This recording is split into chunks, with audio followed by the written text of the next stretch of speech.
Welcome to NEASC's Sustainable Innovation mini podcast series. I am your host, Tricia Friedman, and we are so excited to kick off this brand new series because NEASC is focusing on the idea of sustainable innovation this year at the December event in Boston. We want to go beyond sharing new ideas and tackle the challenge of implementing innovative practices in a way that respects the capacity, resources, mission, and members of your school community. Learn how to create cultures of sustainable innovation in our schools rather than those of fear, fads, or burnout. Today, we are so excited to be kicking off the series with special guest Donna Hayward. She was honored as the Connecticut Assistant Principal of the Year in 2006. She now serves as principal of Haddam Killingworth High School, which earned the National Blue Ribbon in her fourth year. Donna was named Connecticut Principal of the Year in 2022 and is the NASSP's National Principal of the Year for 2023. From that platform, Donna has advocated for educators in Washington, D.C. and across the country to elevate educators and public education, to secure more mental health support for young people, to protect teachers and administrators from defamation on social media, and of course, to support women in leadership. Welcome to the show, Donna Hayward. We are so excited to be speaking with you. You've got so much experience, expertise, so we're going to do the best that we can to just sort of have that on tap for listeners. And we wanted to start by talking about ways that successful school leaders like yourself create a culture of sustainable innovation. We think that stories are always a great way to think about that. So would you be able to share a story with us that illustrates your philosophy around change management? Like, if we know this story about Donna, we know how it is that she approaches change management. Sure, I'd be happy to talk about change. It changes always, right? It's every year, sometimes multiple times, big changes, small changes. So let me go general, and then I'll give you a specific that departs from that, because sometimes we can't always do things the same way. My general approach to change management is for the team to identify what changes need to be made together. And the way that we do that is all around a data-based approach to school improvement. Specifically, for us, each cycle begins in August, leading up to a school year, where in my leadership team, and by leadership team, I mean all my department heads, my, of course, administrative team, the athletic director, basically anyone in charge of leading a group of people, we come together for a full day in August. And we do a deep dive into all of the data that we can possibly get our hands on from the previous year. So of course, there's the standardized test data and all the data that you would expect to be in a data team meeting, right? But there's also the softer data. There's attendance, there's tardy, there's discipline, there's number of athletes who needed to be on eligibility sheets. There's everything that you can possibly measure. We measure, maybe we'll use it, maybe we won't, but it's all on the table for review. And my team really just dives in and looks for certainly the points to celebrate, because one of the things we don't do enough in this human endeavor is celebrate when we have been successful, and we have a lot of success, and we need to always take time to note that, oh yes, we worked hard, we really dug deep, and it worked. But we also, of course, look for, and where do we need to improve? Where are our gaps? Where are our weak points? Which kids are not doing as well as we want them to? And so the team really kind of discovers what we need to work on together. So I don't have to sell it, right? The team discovers it on their own. And then what we do with that continuous improvement plan work that we do that day is my leadership team actually leads the first faculty meeting of the year. When all the teachers come back in August and the kids aren't back yet, my leadership team actually presents the data that we have waded through, and what goals that we are setting based on the needs that we have. And so the sell is done. So while teachers might not like, oh no, we have a gap in our, math performance, for example, between our high needs kids and our kids who aren't high needs, they might not like that, because who would ever like that? But at least I don't have to persuade them that there's a problem because the data speaks for itself and the teachers are the ones who are sharing it. So in terms of change management and what we focus on and where we put our energy in any given year, which is often part of the change work, it's just kind of done for us in this manner. But in terms of then helping folks through the change, great. I don't have to sell it. I don't have to persuade anybody that we need to do this work, but that doesn't mean the work isn't hard. And that doesn't mean that change isn't hard. So my next role, if you will, I think is just having respect around the process of change and supporting my people through it. So I am forever telling them, look at what we've done in the past. We know how to support our kids. We know what's best for our kids. I know you know how to do this. I know you are talented enough to do this. Tell me how I can support you. Tell me what you need. Usually they're going to ask for time. Usually they're going to ask for professional development. And so my job is to then give them what they're asking for to support that change. And then certainly communicating kind of two PS parts to this.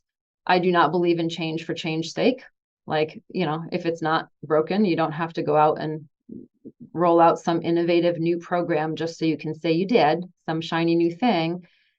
That exhausts teachers and they don't have respect for that, at least in my experience. So why do that? And that's not good for kids. So the only other PS I will say is sometimes there's a change that needs to be made. So here's my example. When I first arrived at HK, there was a significant divide between the performance of our special needs students and the mainstream students, significant divide. And I happen to have worked with a special education model in a previous life that I absolutely knew worked. I just knew that it was a very difficult transition to the program, but once we were on board with the program, students just really tend to flourish in this model. And so I had to persuade my special ed team before I had any street cred, if you will, to make this change. And so because I support them in change and because usually it's their idea, in quotes, to make the change because they've seen what needs to happen from the data, I do reserve some grace and space for once in a blue moon. And I think actually the transition to the special ed model is the only change I've dictated in my 10 years in HK. I will simply call it and I will say, I need you to trust me on this and I need you to do this. And so that's what I did with my special ed team here. We didn't have time for them to discover it on their own. I saw it. I knew I needed to address it right away. There was a real ethical issue in letting it sit for another minute. And so my deal with them was, I need you to do this. I need you to work with me. I need you to trust me. But I'll tell you what, at the end of the year, if you are dissatisfied with this change, if you don't see that it's working for kids, you don't have to do it anymore. And, I will let you take a step back and we'll go another direction, knowing what the end of the year was going to look like. So sure enough, the end of the year comes, special ed team looks at it, looks at me and says, okay, we get it. So there's lots to change, but in general, it's all around the data and letting the team see the change that's needed for themselves and then just supporting the work around that. I feel like what's underneath the surface of everything you just took us through, though, is that there's also sort of this very open, very honest conversation.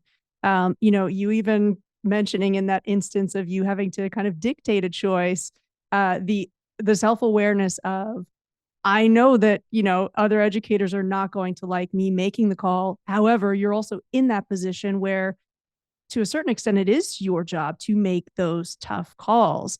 I'm wondering, aside from that conversation piece, like the willingness to engage in a lot of conversation, your understanding around, like, give folks time to really dig into the data, like rather than trying to market something or advertise a choice, like really just deal with the reality. And I love that you pointed out it's the hard data and it's the soft data as well. In terms of bringing folks on board, other than, and please feel free to say, actually, Tricia, that's not a fair representation of what I was saying. That idea of trust, conversation, and I feel like I hear you say as a school leader, you've got to be able to get out of your shoes and back into the shoes of the educator to understand. You mentioned I think this idea that change for the sake of change, you're gonna lose folks with that because teachers have so much on their plates. But you're doing that perspective switching, which I think is really a critical skill set of a highly successful school leader. Is there anything else to your recipe of, again, you do have that vision, you see where things need to go. Is there anything else that you would say school leaders in your recipe for bringing folks on board with change? This is another maybe, like ingredient that doesn't get the credit that it deserves that you think is going to be influential? Sure, I would say, and this is going to be no surprise to anyone listening either. I think the secret sauce, if you will, and it's not so much of a secret, involved in any kind of leadership endeavor is the relationships that you are building. So with any luck at all, before you have to make a big change, you have had the opportunity to build relationships in your school as a new leader coming on board, like when you're a new principal or you've changed districts or you're a brand new principal, whatever it is. Obviously that can be tricky because it takes a little time to build up those relationships. But the faster you can get to that, the faster you can find your teacher leaders and let them lead some of the work, the better. Because of course, this is a human endeavor that we're engaged in, right? And it is all about those relationships, supporting every piece of work that you do, including the change process. And I feel like that's a thing. You're right. It's not so secret. We hear it talked about a lot, but in terms of the execution, incredibly challenging. And there's a wonderful profile on you from Smith where you share a bit of advice that you once received about school leadership in terms of needing to get out there, like be in the cafeteria, be with people, be making those kind of core connections. And I know that, for school leaders, okay, it's easy to say that, like, be out of your office, be visible, be interacting with people, but you have so many competing demands. Is that being out there and connecting with people a part of the relationship building? And if yes, how are you able to prioritize that? I completely would bet money that a school leader will hear that part of the discussion and say, Donna, I would love to do more of that, but my email inbox is, in the 3 or 4 digits and the phone is ringing. What does it mean to you to prioritize relationships? So I would be completely misleading you if I tried to tell you that I'm a master of this. I'm not. I struggle with it just as much as anyone else. I have the same stupid email number as everyone else. On a good day, email goes down. So it's an ebb and flow. It's some days, quite frankly, I can't break the plane of my office. I can't seem to get out because everything is on fire in the office. Some days I get lucky and there's, a big game that's well attended and I can see lots of people and lots of teachers on the sidelines and parents and kids on the field, or there's an assembly, or I just have an awesome day and I get into several classrooms, which is the best stuff. And then other days I joke with my secretaries, that my famous line is, oh, wait, there's a school attached to my office, when we all chuckle because obviously I'm being facetious, but some days it feels like you're just stuck in your office and you can't get out because some days you are. So I am hardly the expert on that. You're going to have to ask somebody else. But, I really appreciate you saying that because I think framing it that way is this is not an everyday thing. Really takes that pressure off feeling like, okay, the perfect idea of a school leader is the one that is out there every single day. Like I really appreciate the authenticity in that answer.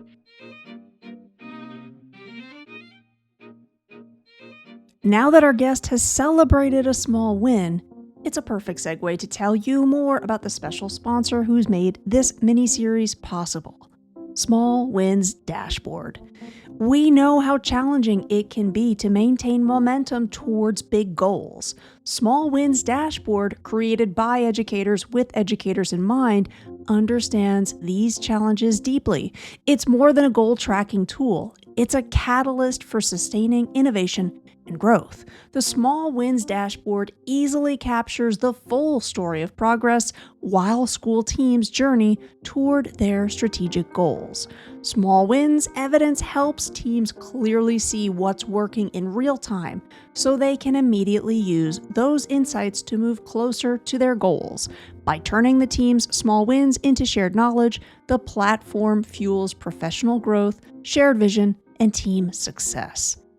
Everyone on the team contributes to the goal tracking process by reflecting on small wins within their existing team routines, like PLCs, learning walks, or pilots. This approach elevates teacher voice and knowledge and helps leaders build team cohesion and support continual growth.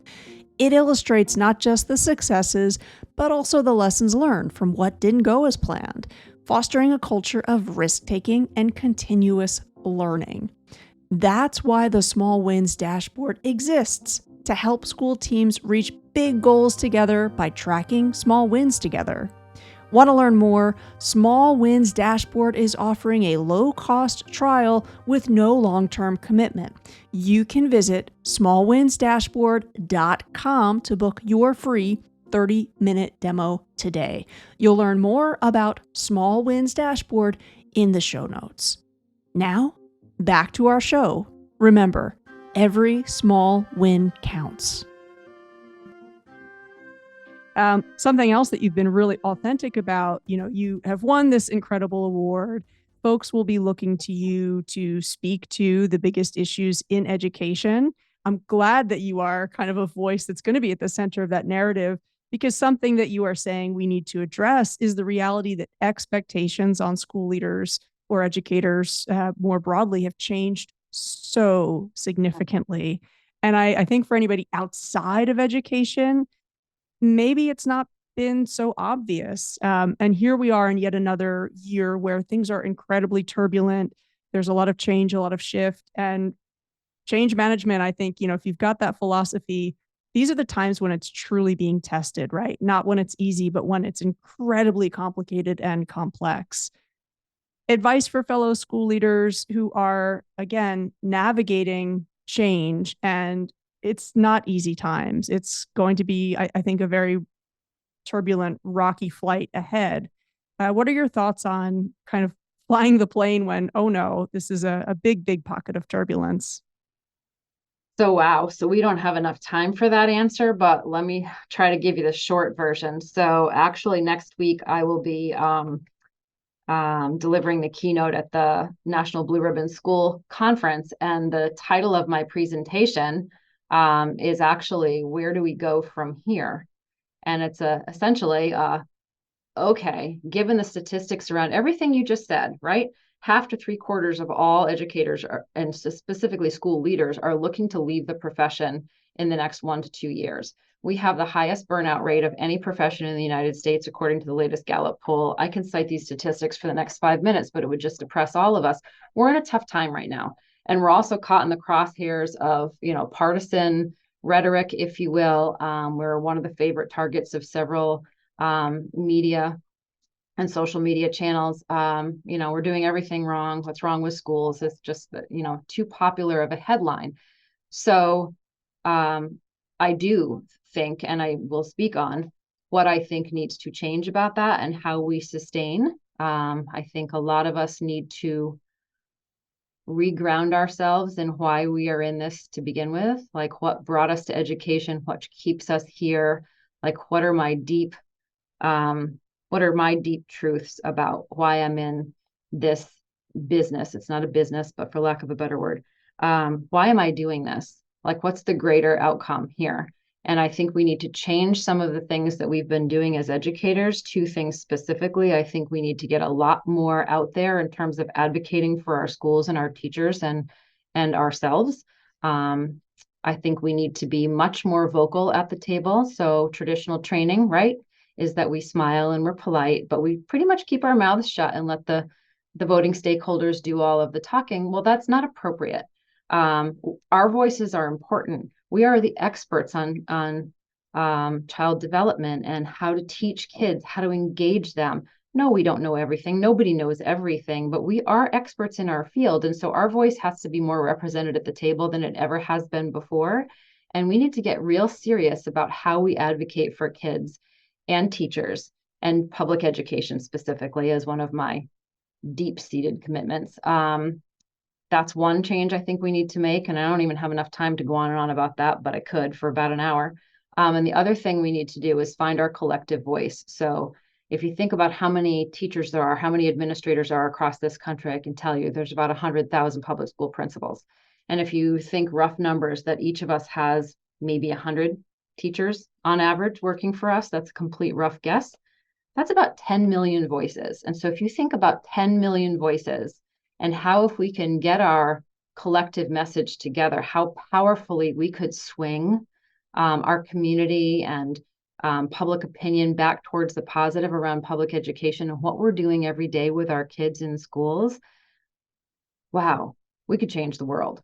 So as soon as I figure out how to get everybody all together at the same time and agree on our message, things will get real great real fast, but haven't figured that part out yet.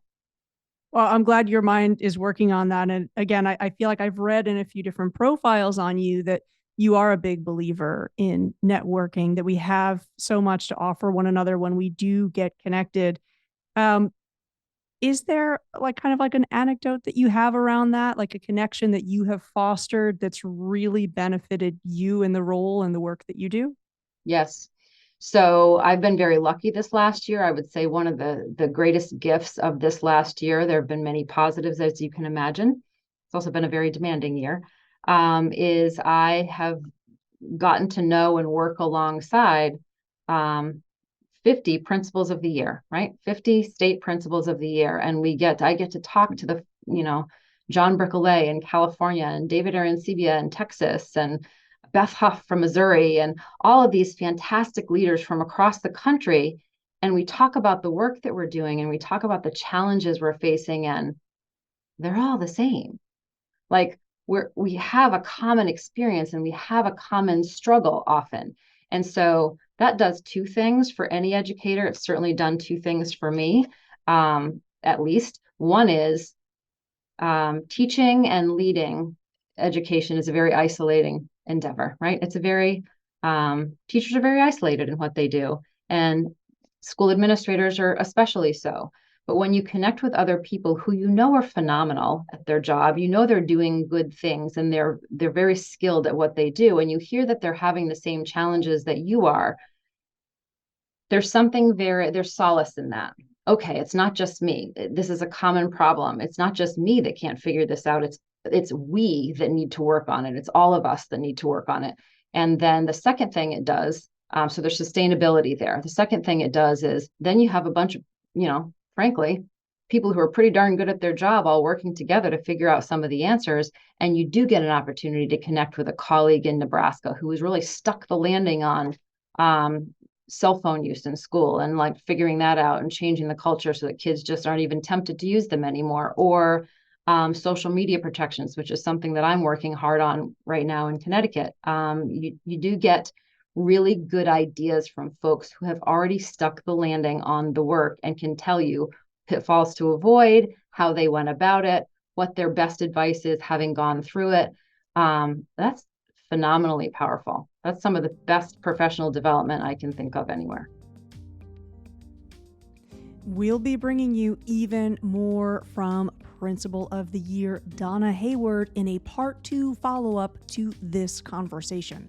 When you head over to the show notes, you'll be able to learn more about Donna Hayward, more about our NEASC Sustainable Innovation Conference headed to Boston December 6th to 8th, as well as more about the Small Wins Dashboard. Please be sure to follow the show to catch part 2 with the incredible Donna Hayward. Thanks for listening.